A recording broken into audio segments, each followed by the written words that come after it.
Hello, thank you for your interest in the general overview of the negotiations software program.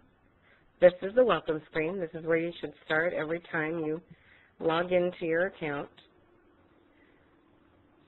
The first thing to make sure of is that your key is current and it is the correct key for this time frame.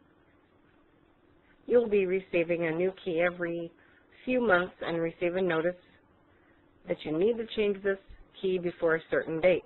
When you do get that notice, you'll need to backspace, fill in the new key,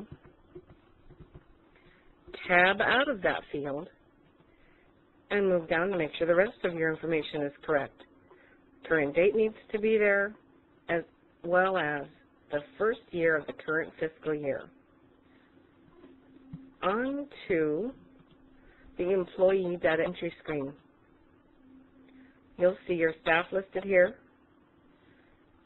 basic information about your staff. One thing to remember is anytime you're having a question about what this column does, these question marks are very helpful to give you a detailed explanation of what this column and what the numbers in it mean. One other thing to remember on the employee data entry screen is if you do make any changes, click the Save Changes button.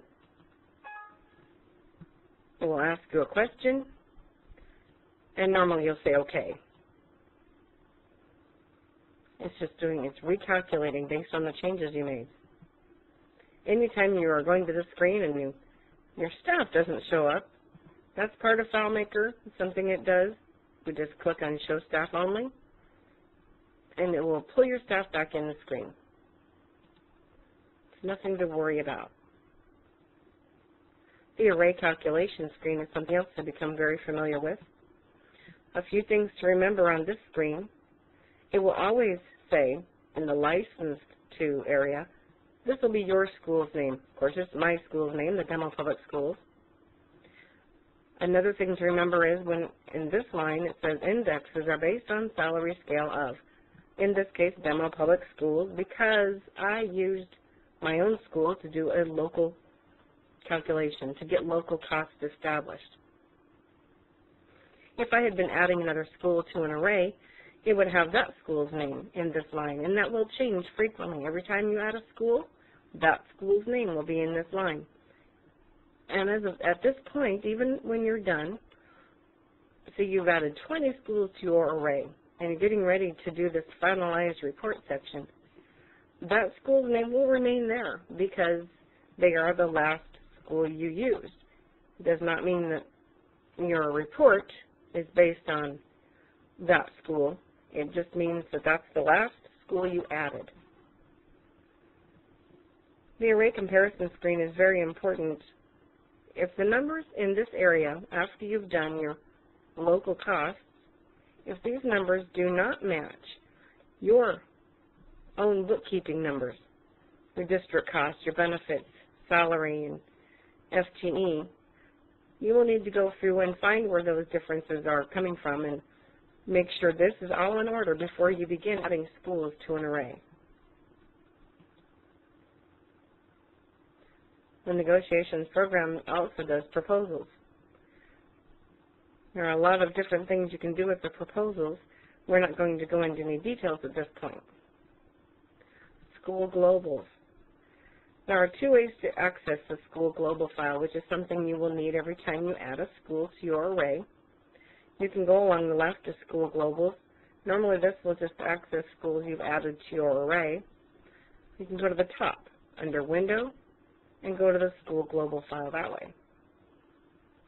And go back to your negotiations program.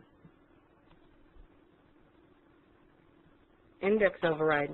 So you have a teacher that doesn't sit normally on your salary schedule, have a special circumstance, or for whatever reason, their index is not going to work on the salary schedule like normal. So you would go in here and click yes. Change their index to what it has been agreed to ahead of time.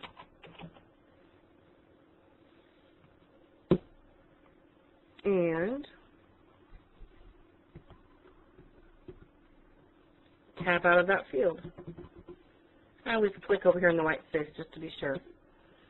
When you do this, every time you do a calculation, it will be 1.63, unless you go in here and clear index overrides. You'll need to do that before you add a school.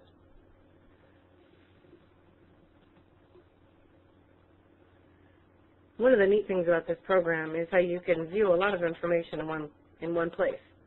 Stored index check is one of those screens. In the past, I've added some schools, and now you can see that this one teacher, their index at this school, and on down the line. You can do that for up to 10 schools in one view. Then you can go to the second layout and do 10 more. So you could essentially see 20 different schools for one teacher and how that teacher would sit on each one. Let's go return to index check.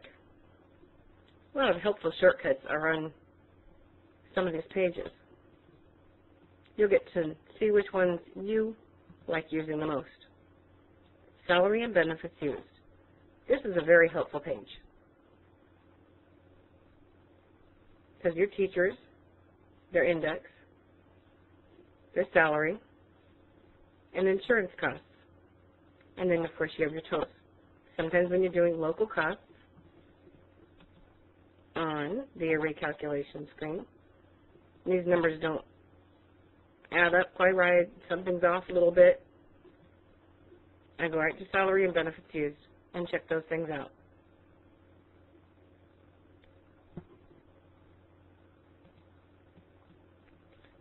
Thank you for your time, and I hope this has been helpful to you. If you have any questions, please call the Nebraska Association of School Boards, 800-422-4572.